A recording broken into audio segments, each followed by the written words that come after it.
Saudara, semakin banyaknya masyarakat Indonesia yang menggemari investasi di aset kripto. Nah, salah satunya adalah karena keuntungannya yang menggiurkan. Tapi di balik itu ada juga kerugian yang membayangi saat aset kripto ini jatuh nilainya. Nah, bagaimana pengawasannya di Indonesia? Pagi ini Kompas Bisnis akan berbincang langsung dengan Kepala Badan Pengawasan Perdagangan Berjangka Komoditi atau Bapepti, Sidarta Utama. Selamat pagi, Pak Sidarta. Selamat pagi, selamat pagi. Sehat, Pak? Alhamdulillah, semoga kita semua sehat semua. Amin. Pak, ini kan mau ada rencana akan ada pembentukan bursa untuk mengawasi aset kripto ini. Nah, sejauh ini bagaimana perkembangannya, Pak? Ya, baik, benar bahwa saat ini memang dalam proses pembentukan bursa yang akan memfasilitasi perdagangan aset kripto. Ya, jadi Bapepti sendiri adalah badan yang ditunjuk untuk melakukan perdagangan di pasar fisik aset kripto, dan tujuan regulasinya adalah mendorong pertumbuhan perdagangan aset kripto yang berkelanjutan. Dalam hal ini kami ingin memastikan bahwa masyarakat Indonesia yang bertransaksi di aset kripto ini dilindungi ya dari sejumlah risiko. Nah, salah satu yang diatur adalah mengenai perizinan terhadap bursa, dan ini peran bursa ini sangat penting karena bursa ini berperan untuk memastikan dan juga mengawasi bahwa perdagangan pasar fisik aset kripto ini dapat berjalan sesuai dengan ketentuan yang berlaku. Nah, saat ini masih dalam proses ya rencana pembentukan bursa pasar fisik aset kripto dalam proses verifikasi terhadap sejumlah dokumen persyaratan yang diajukan oleh pihak bursa kepada Bapepti. Dalam permohonan tersebut juga terdapat beberapa persyaratan yang masih harus dipenuhi atau dilengkapi oleh calon bursa pasar fisik aset kripto. Dan tentunya kami mengharapkan secepatnya dapat memenuhi persyaratan tersebut agar Bapepti dapat menerbitkan persetujuan sebagai bursa pasar fisik aset kripto. Kira-kira kapan, Pak, selesainya? Kami harapkan bisa dilangsungkan pada tahun ini ya. Jadi pada semester kedua tahun ini bisa mulai dilakukan perdagangan pasar fisik aset kripto dengan mendasarkan pada pengaturan yang disusun oleh Bapepti. Akan ada di semester 2 harapannya, tapi tadi Pak Sidarta menyatakan bahwa nantinya ini akan mengawasi sesuai ketentuan dari perdagangan aset kripto ini. Tapi nantinya fungsi secara umum lalu lebih luas lagi ini seperti apa, Pak, bursa kripto ini? Ya, jadi bursa kripto ini itu pada dasarnya perdagangan adalah difasilitasi oleh para pedagang aset kripto. Ya, jadi para masyarakat dalam melakukan transaksi jual beli aset kripto itu akan ke pedagang, ya pedagang aset kripto ini, dan pedagang aset kripto ini juga harus dapat izin dari Bapepti. Nah, kemudian selain pedagang aset kripto terdapat sejumlah lembaga lain yang juga berperan serta. Nah, salah satunya adalah bursa yang seperti saya sampaikan di muka. Bursa ini secara umum fungsinya adalah melakukan pengawasan terhadap perdagangan yang berlangsung di pedagang tadi, ya. Jadi bursa ini fungsinya yang pertama menunjuk pedagang fisik aset kripto untuk memfasilitasi transaksi pasar fisik aset kripto, ya, untuk memastikan bahwa pedagang ini juga memenuhi kualifikasi tertentu. Kemudian juga memberikan rekomendasi aturan-aturan perdagangan dari pedagang fisik aset kripto kepada Bapepti dalam rangka mendapat persetujuan Bapepti. Ya, karena para pedagang ini kan juga harus dapat izin dari Bapepti. Nah, ini melalui bursa, ya. Jadi direview dulu berbagai peraturan perdagangan di pedagangnya, setelah itu baru kemudian disampaikan ke Bapepti. Oke. Kemudian, ya. Silakan, Pak. Ya, yang berikutnya juga selain bursa juga ada peran dari lembaga clearing berjangka.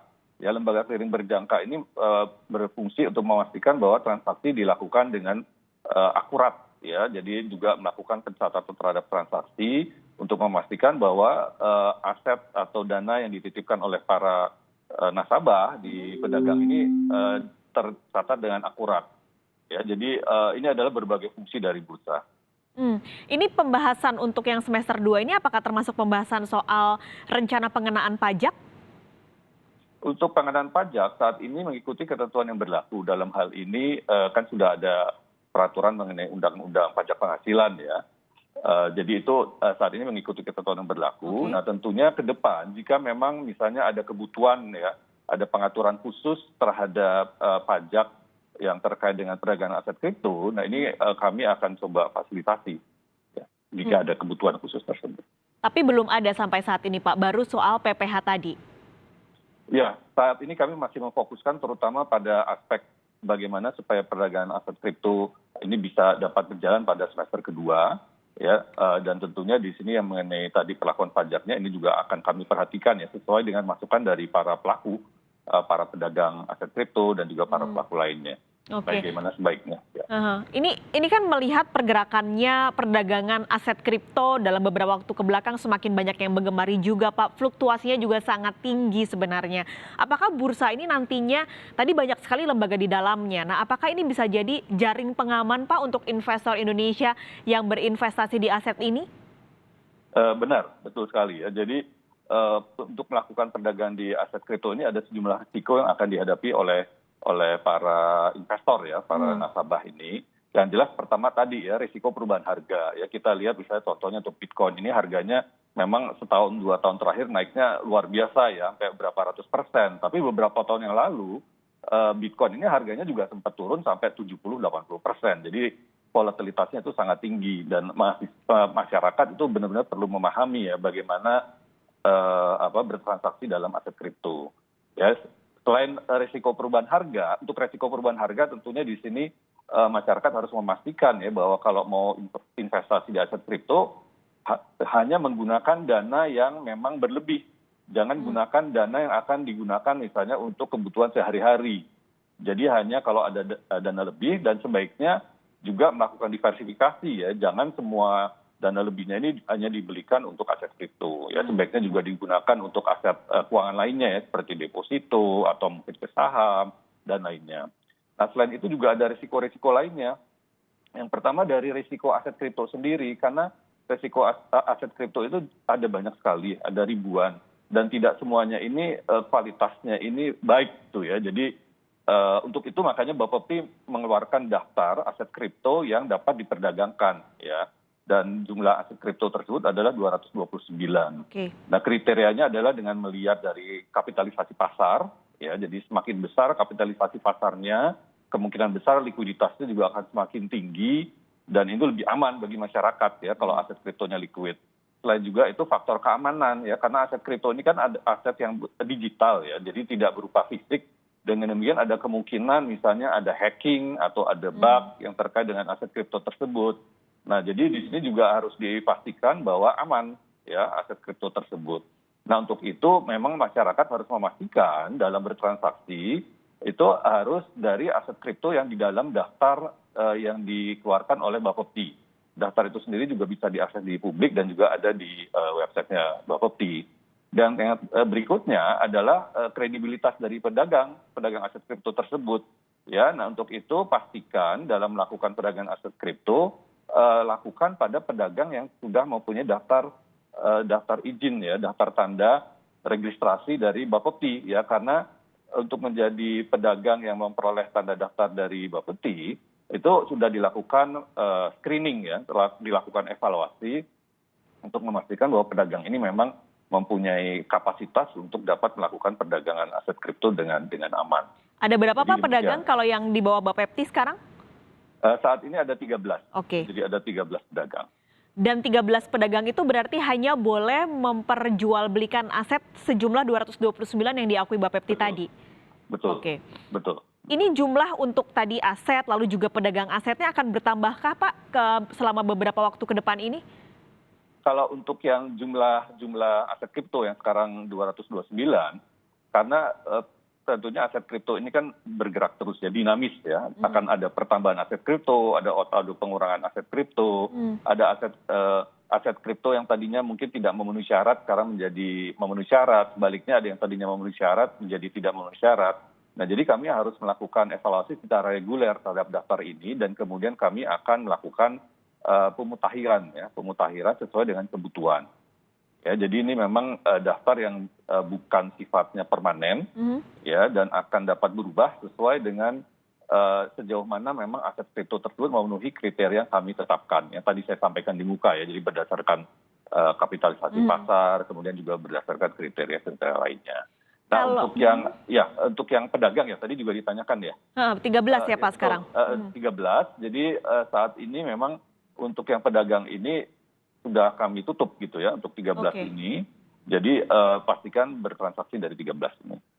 Ditutup berarti tidak ada kemungkinan akan bertambah lagi jumlahnya? Bisa saja kemungkinan ke depan dibuka ya. Jadi ini juga saat ini kan karena kami sedang memfokuskan agar bisa segera dimulai ya perdagangannya. Nah jadi fokus dulu kepada 13 pedagang ini karena memang untuk memperoleh izin ini juga tidak mudah ya karena ada sejumlah syarat yang harus dipenuhi oleh pedagang ini. Ya, jadi kami memastikan bahwa yang sudah mempunyai daftar ini memenuhi syarat-syarat tersebut. Nah, ke depan tentunya kalau memang ada kebutuhan bisa saja dibuka kembali. Oke. Terakhir Pak, ini sebelum bursa nantinya akan ada, ini kan ada waktu berarti kosong tidak ada bursa, berbeda dengan pasar saham seperti itu. Apa keuntungan untuk investor kalau dia memilih dari 13 pedagang yang sekarang sudah diregistrasi oleh Bapepti begitu Pak? Betul, jadi dari 13 pedagang tersebut kan sudah terregistrasi di Bapepti, dan dengan demikian mereka ini juga berada dalam pengawasan dari Bapepti. Ya, jadi kalau misalnya kemudian masyarakat dalam melakukan perdagangan dengan mereka ini kemudian timbul masalah, ada perselisihan dan seterusnya, nah mereka kemudian dapat pertama menyelesaikan perselisihan tersebut dengan pedagang. Namun jika tidak ditemui kesepakatan, mereka bisa kemudian sampai dieskalasi sampai ke Bapepti. Ya, jadi itu ya mungkin perbedaan kalau melakukan perdagangan di 13 pedagang ini dibandingkan dengan yang lain. Kalau yang lain ini kan sebenarnya tidak ada izin, ada daftar ya makanya tidak ada perlindungan juga gitu kepada mereka. Dan itu jadi hak pengguna atau investor yang memilih 13 pedagang itu ya Pak berarti? Betul. Oke, Ya, jika ada artinya dispute. betul. Oke. Betul. Baik, terakhir Pak, kita juga ingin tahu datanya. Sebenarnya jumlah investor saat ini tuh ada berapa sih Pak kalau untuk aset kripto ini di Indonesia? Jumlahnya saat ini cukup besar ya, jadi berdasarkan data yang kami peroleh per Februari, akhir Februari tahun ini ya, akhir Februari ini dan informasi dari pedagang ya, dari yang 13 pedagang tersebut, itu jumlahnya mencapai 4,2 juta orang. Oke. Ada 4,2 juta orang berarti Pak. Ini tentu menanti bagaimana nantinya bursa aset kripto ini bisa melindungi sekaligus jadi jaring pengaman bagi investor yang semakin bertumbuh di aset kripto ini. Terima kasih banyak Pak Sidarta Utama, Kepala Bapepti sudah bergabung menjelaskan soal bursa aset kripto. Semoga lancar rencananya Pak di semester 2 nanti. Terima kasih Pak Sidarta, sehat selalu. Terima kasih.